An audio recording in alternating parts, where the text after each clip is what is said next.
É uma grande honra recebê-lo, James. Bem-vindo. Muito obrigado, Miguel. Bem-vindo. Oi, Ana, tudo bem? Tudo bem. Tempinho já. James, você está no Brasil ou está nos Estados Unidos? Estou no Brasil, estou em São Paulo nesse momento, lançando um novo livro. Eu vi que você lançou um novo livro, né? Super legal. Super legal. É Escritos de um Veado Vermelho. É uma coletânea de artigos que eu escrevi ao longo dos anos sobre o Brasil, de várias questões, sobre LGBTQIA+, sobre oposição à ditadura, sobre solidariedade internacional, sobre aspectos da minha visão sobre a história brasileira. Então, é uma maneira de oferecer as minhas visões sobre o país e meus trabalhos ao longo dos anos. Muito bem, James. Quero ler. Depois, até enquanto a gente conversa aqui, vou pegar o link, vou pegar o link do livro, colocar aqui nos comentários para o pessoal também poder comprar. James, fazer uma pergunta geral. Aliás, fazer uma pergunta, como você é um ativista LGBT já há um tempo, eu queria saber como é que você viu aí a parada gay, como é que você está vendo aí essa... qual a importância dela? Desculpe. Hoje, festejamos 51 anos da minha saída do armário e 51 anos da militância política, porque literalmente saí do armário. A primeira coisa que eu fiz por entrar em contato com um grupo em Filadélfia, onde morava, e comecei a militar no movimento, e foi um dos fundadores do movimento LGBTQIA+, aqui no Brasil, em 78, quando eu integrei no grupo que eventualmente assumiu o nome Somos, Grupo de Afirmação Homossexual, que foi o primeiro grupo politizado de gays e lésbicas no país. Então, a parada é muito importante. É uma maneira de comunicar para o povo, para o público, para a realidade nacional, que somos milhões, somos aqui, não vamos desaparecer, apesar de todas as tentativas da extrema-direita de abafar nosso movimento e atacar nossos participantes desse movimento. A parada é uma coisa curiosa, porque parece uma festa, parece uma coisa sem rumos políticos, e várias pessoas dessas esquerdas queixam, você não tem um eixo político muito claro, é muito mais um carnaval. Mas, na verdade, é um dia de afirmação das diferenças e da tolerância entre as pessoas de várias identidades de gênero e orientações sexuais. Então, é muito importante, especialmente para jovens que estão descobrindo a sua sexualidade, descobrindo sua identidade de gênero, e está procurando uma referência de outras pessoas para não se sentir isolado, deprimido, sozinhos, no interior de São Paulo ou em outro lugar. Então, é um momento muito importante. Então, eu fico sempre organizando minha agenda internacional para estar aqui em São Paulo para a parada, todos os anos. Muito bom. Green, posso te puxar um pouco para a agenda internacional dessa semana, que foi muito forte aí em torno da vitória da Claudia Sheinbaum lá no México. Queria ouvir sua opinião, o que isso impacta na América Latina, também na pauta LGBT, que aí há mais, se você quiser citar, e nas questões de gênero. Não, é uma questão muito importante. Ambientalista, está muito preocupado com a questão do meio ambiente, da mudanças climáticas. Nesse sentido, como prefeita da cidade de México, foi muito importante em tentar implementar medidas nesse sentido. É uma pessoa que, não somente ela ganhou grande parcela de apoiadores do movimento Morena, tanto na Câmara de Deputados quanto no Senado. Então, pela primeira vez, desde que o PRI, o Partido Institucional Revolucionário, a Revolução Institucional, perdeu a sua força política, surge um partido quase hegemônica. Então, já começa campanhas contra ela, dizendo que ela e o movimento vão ser autoritários, vão implementar medidas antidemocráticas. Eu acho que ela traz uma pauta muito boa, pauta democrática muito boa, e vamos ver como vai ser implementado quando ela começa a governar. Muito bem. E, James, como é que você está vendo esse embate aqui no Brasil, né, da extrema-direita, a a gente não conversou já há um tempo, eu não lembro se a gente conversou depois da vitória do Lula. A gente tem essa preocupação agora com as eleições municipais, como é que agora vai ser a primeira grande prova, né? Porque a gente analisa pesquisas, só que essas pesquisas, elas nunca, na realidade, a gente pode confiar muito nelas. A única pesquisa que vale mesmo é a urna, né? Que a gente vai poder ter uma noção melhor se a extrema-direita recuou de fato, né? Porque a gente viu, o Lula ganhou as eleições em 2000, as eleições presidenciais, mas a gente ainda vai analisar se depois de 2 anos a extrema-direita recuou de fato, né, na sociedade. Então, eu queria saber como é que você analisa hoje o embate com a extrema-direita. Eu acho que primeiro é importante entender que isso é um fenômeno internacional e eu estou sem dormir sobre a realidade americana. Espero que nós tivemos tempo para falar sobre isso, porque a extrema-direita está ainda muito forte no Brasil e nos Estados Unidos, na Europa e em parte da América Latina. Então, é muito preocupante para nós. Em parte porque, mesmo que Lula ganhou com apenas 51% e 49% das pessoas que votaram em Bolsonaro. E, claro, não é um setor das pessoas que votaram em Bolsonaro não era porque a favor do Bolsonaro, era muito mais várias questões críticas ao PT ou à esquerda no Brasil, mas se indica uma polarização onde a extrema-direita está forte no Congresso, como o Carlos Micki falou um pouco no último segmento, e é muito preocupante isso. Eu não posso dizer nesse momento, eu acabei de chegar essa semana, então ainda não senti muito a situação no país para ver exatamente qual vai ser o peso do centro-esquerda contra a direita e ultradireita, mas essa polarização se mantenha no país. Eu não vejo uma diminuição forte. É claro que certas pessoas têm perdido certa força e poder, mas ainda estão muito fortes no Congresso e têm uma influência na sociedade muito grande. Então, é uma questão preocupante. E eu, além de ser professor universitário, vocês devem lembrar que, quando Bolsonaro foi eleito, nós organizamos um movimento de solidariedade com o Brasil nos Estados Unidos, fundando uma rede nacional que fez mais que 1.000 atividades ao longo desses 4 anos do pesadelo brasileiro, contra o governo de Bolsonaro e defendendo a democracia no país. E entre as atividades foi a fundação de uma organização nova, inovadora e muito importante, o Washington Brazil Office, seria o escritório sobre o Brasil em Washington, que foi fundado por brasileiras e brasileiros e americanos brasilianistas e outros, para poder articular as preocupações das forças progressistas no Brasil sobre as ameaças à democracia no Brasil. Então, durante 22 fizemos uma campanha muito forte em defesa da democracia, dialogando com o governo de Biden para uma aprovação imediatamente dos resultados eleitorais que ele fez, e uma campanha anterior deixando muito claro para as Forças Armadas que o governo americano não ia aceitar um golpe de Estado caso Lula ganhe as eleições. Já sabemos, 8 de janeiro foi essa tentativa que não prosperou, em parte, eu acho, porque as Forças Armadas estavam divididas com o setor do Exército e a Marinha, muito consciente do fato que os americanos não iam apoiar qualquer tentativa de derrubar o governo. Então, nesse sentido, nós estamos muito preocupados com uma questão, que a ultradireita está tentando articular sua presença internacionalmente, querendo criar um discurso internacional dizendo que o Brasil vive abaixo de uma ditadura, que não tem democracia, que não tem liberdade da imprensa, que a judiciária é totalmente corrompida, que o TSE, Tribunal Superior Eleitoral, foi corrompido pelo Alexandre de Moraes. E eles lograram, no primeiro momento, uma tentativa de ter uma audiência no Congresso americano, que os democratas, na comissão, vetou, mas, em outro momento, Eduardo Bolsonaro e outros representantes da ultradireita, entre eles o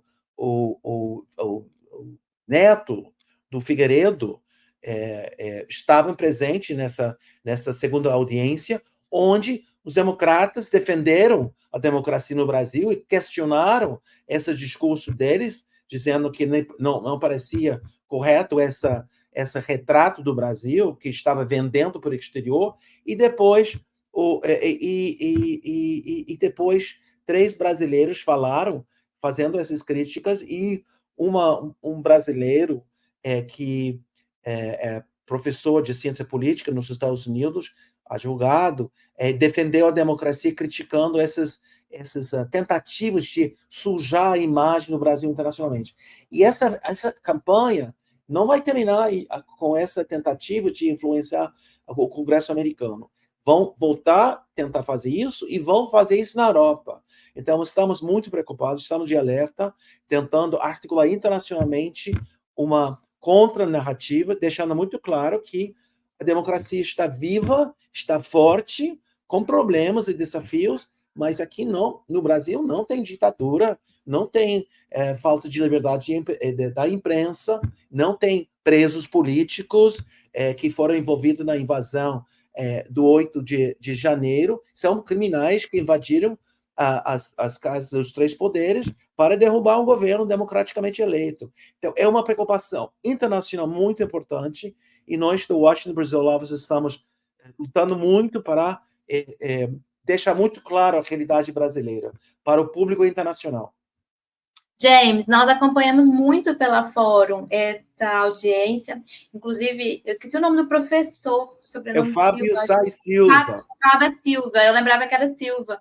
Ele mostrou a foto do Herzog, né, e falou, olha isso aqui, né, isso aqui é que é prisioneiro político, né, e falou que foi suicidado o Herzog. Mas eu queria pegar um pouco, você estava falando da Europa, amanhã começam as eleições para o Parlamento Europeu, do dia 6 ao dia 9, mais de 300 milhões de europeus vão às urnas para eleger mais de 700 parlamentares, e há uma tendência de fortalecimento dos partidos da direita e da extrema-direita, não é? Em vários países. Como que vocês estão vendo isso? Não, é muito preocupante. Eu estive na França recentemente e há uma possibilidade que Marine Le Pen, que representa a ultradireita, extrema-direita fascista, é possível que elas ganhem uma grande parcela de representantes nessa eleição do Parlamento Europeu, e a possibilidade de ela ganhar presidente nas próximas eleições, reforçando essa onda de Hungria, de Itália e outros países da Europa. O próprio Rússia, que está apoiando essa extrema-direita, com Putin, Marine Le Pen conseguiu dinheiro emprestado para campanhas eleitorais dela da Rússia, do Putin, porque ele tem um interesse de reforçar esses setores da ultradireita com narrativas, eu acho que totalmente equivocadas sobre a influência da democracia, as forças democráticas na Europa. Então, eu acho que isso, Ana, para nós, marca mais um exemplo do fato que, apesar das derrotas de Trump em 20 e Bolsonaro em 22, e a vitória na Polônia, que foi muito importante recentemente, as forças da extrema-direita no mundo, não somente na Europa e nos Estados Unidos, na América Latina, está se organizando e se fortalecendo. Estamos, ao meu ver, como se fosse 32, com as possibilidades de um fascismo se consolidar internacionalmente, como aconteceu na Europa, com a vitória, primeiro, dos fascistas em Portugal, na Espanha, na Itália e depois na Alemanha. Então, para todas as pessoas que estão preocupadas com as ameaças à democracia, tem que se preocupar-se muito com essa realidade. James, e os Estados Unidos? Né? O Trump agora foi condenado, eles vão definir a sentença agora, daqui a alguns dias, né? Talvez ele precise até de julho, exatamente, justamente 4 dias antes da indicação dele na convenção do Partido Republicano para ser candidato à presidência. E ele está deixando muito claro o que ele pretende fazer se ele for reeleito. Não é estar escondendo com discursos populistas da campanha eleitoral. Está dizendo que ele vai imediatamente punir a oposição dele, ou seja, os democratas. Eles querem fazer processos criminais contra o Biden e outros setores do Partido Democrata, alegando que eles tinham utilizado o instrumento do Ministério da Justiça para fazer esse processo e as outras acusações contra ele. Então, é muito, muito preocupante. Eu sou uma pessoa de um espírito otimista. Eu sou uma pessoa que acredita nas possibilidades positivas. A única maneira que eu acho que consigo seguir lutando, militando, fazendo essas atividades, além de ser um professor universitário, escrever meus livros. E nesse momento, eu tenho muito medo de dizer isso, porque não é legal prever o futuro. Eu não tenho uma bola de cristal. Muitas vezes eu errei, acertei com Lula e com Biden, mas eu acho que Trump vai perder. Por 1%, vai ser muito apertado e vai ser justamente determinante esses famosos 7 estados onde o sistema medieval eleitoral americano funciona, onde a maioria das pessoas num estado ganha todos os votos no colégio eleitoral para esse candidato ou outro candidato. Eu acho que vai ser muito apertado, mas eu acho que Biden vai ganhar. Vamos te chamar mais vezes aqui ao longo do ano para conversar exatamente sobre isso. Não, mas olha só, se Trump ganha, ele vai fazer uma campanha direta com o Brasil de novo, com essas forças que estavam no poder aqui.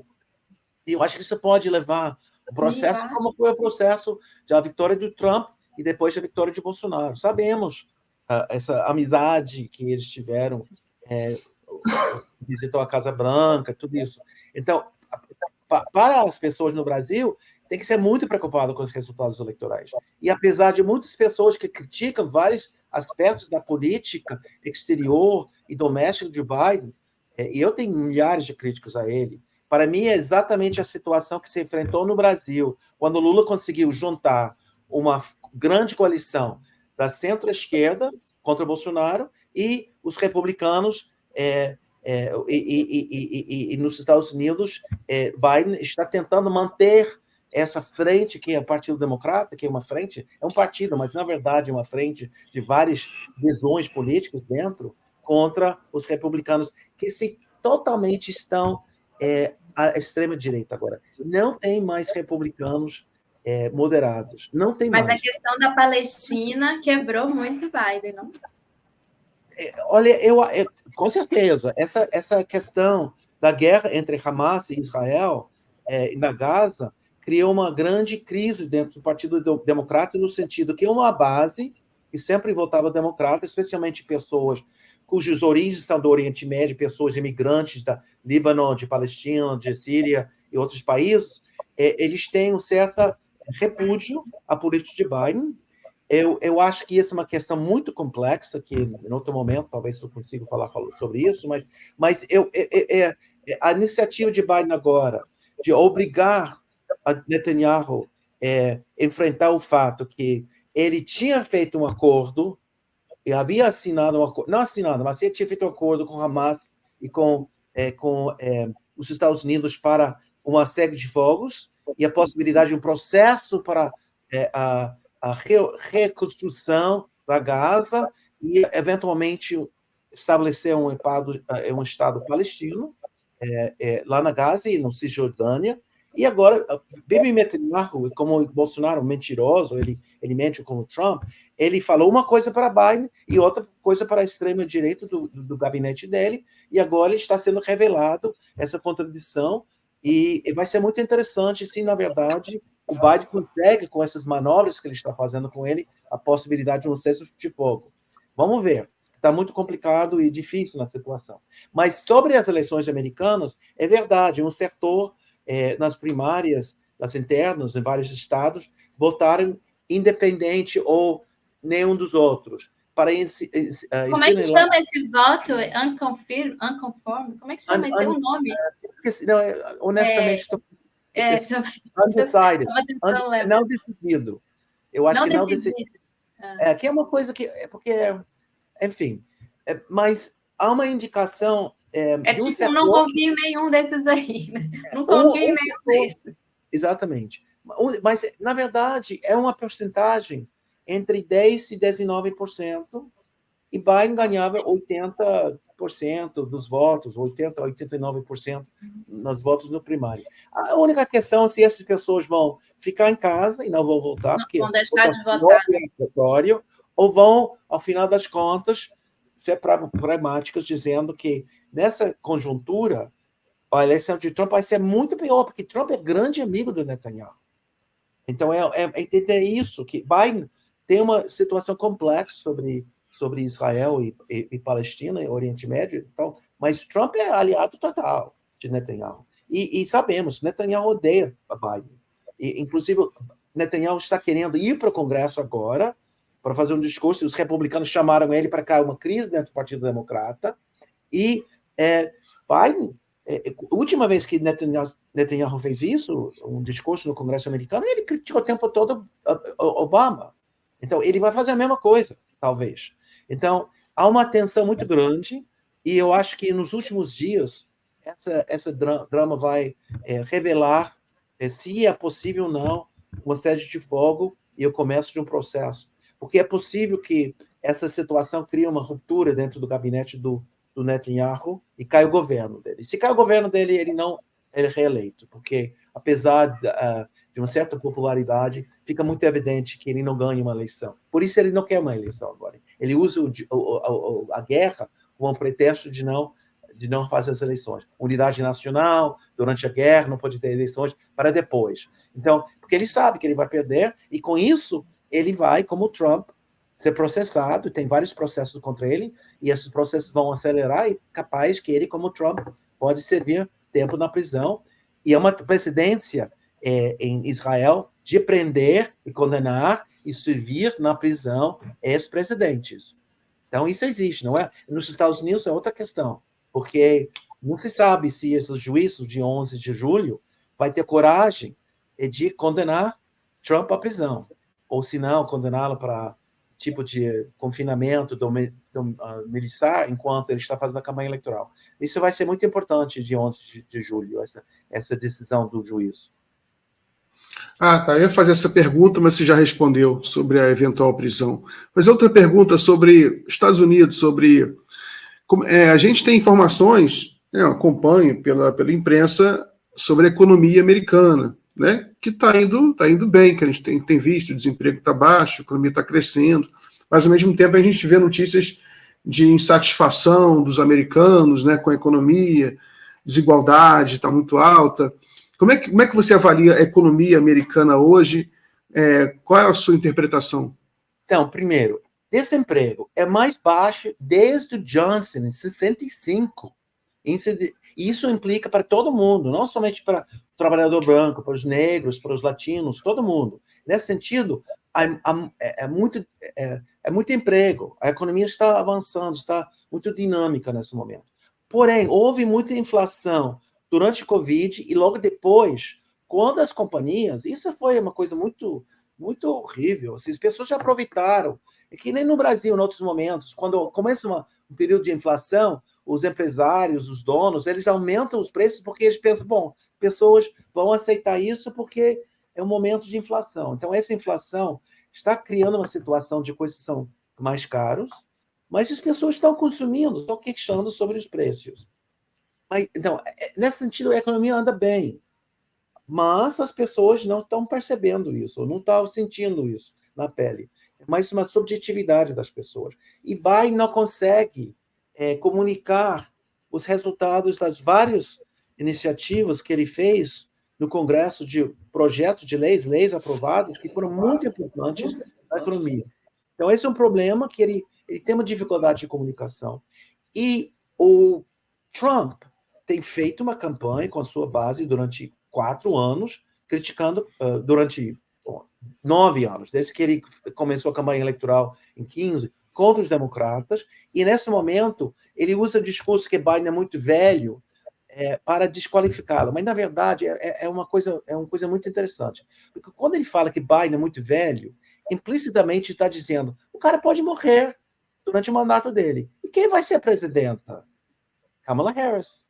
Queremos uma negra na presidência americana? Queremos uma mulher? Entendeu? Não é uma coisa que ele fala, mas na medida que ele insiste que Biden é muito velho, e está doente e não consegue falar, é uma indicação que ele não pode cumprir. Então, quem vai ser a presidenta do país? Então, é uma coisa que ele está fazendo, uma campanha psicológica, subterrâneo, que afeta um setor, infelizmente, da população bastante grande, pessoas misóginas e racistas e conservadoras, nesse sentido. Mas eu acho que, mesmo que as pesquisas indicam nesses estados importantes, esses 7 estados que vai determinar as eleições, é que o Trump é um ponto em frente, um ponto atrás, Biden está um ponto em frente, um ponto atrás. Então, eu acho que está ainda muito em jogo os resultados. Muito bem, James. Chegamos aqui no final, temos só 2 minutinhos, né? Faz então um resumo para a gente aí da perspectiva das eleições americanas, outra coisa.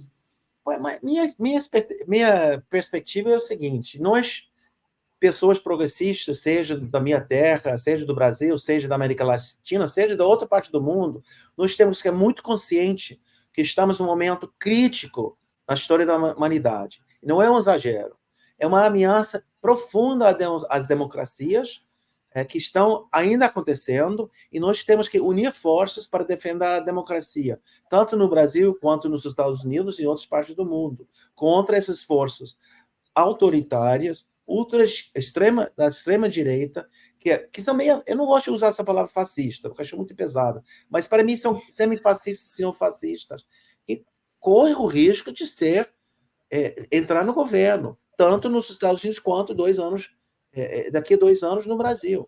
Eu acho que não é dado que está tudo maravilhoso no Brasil e Lula vai ser reeleito. Eu acho que é um momento crucial na história da humanidade e nós temos que juntar nossas forças para fazer uma resposta forte contra essa ameaça às nossas vidas, à nossa sociedade, ao nosso planeta. Muito Obrigada. bem. Muito bom. Deixa eu ouvir, tempo. Muito bom. Muito obrigado, James. Felicidade aí para você, sucesso no lançamento do seu livro. Obrigado, Miguel. Obrigado, Ana. Sempre à sua disposição. Pode me chamar quando você quiser. Estou sempre disposto. Como eu não sou... Eu sou especialista no Brasil, mas eu sei muito sobre minha terra, porque eu leio tanto quanto sobre o Brasil, sobre os Estados Unidos. Então, eu tenho muita acumulação de informação e análise sobre minha terra, sobre os Estados Unidos. Maravilha. Até a próxima, então, tá bom? Até a próxima. Até a próxima. Então, Aninha, então a gente se vê amanhã. Audiência, obrigado pela audiência. Deixe um like aí antes de ir embora, uma curtição. Então, até amanhã. Pode encerrar aí. Tchau, gente.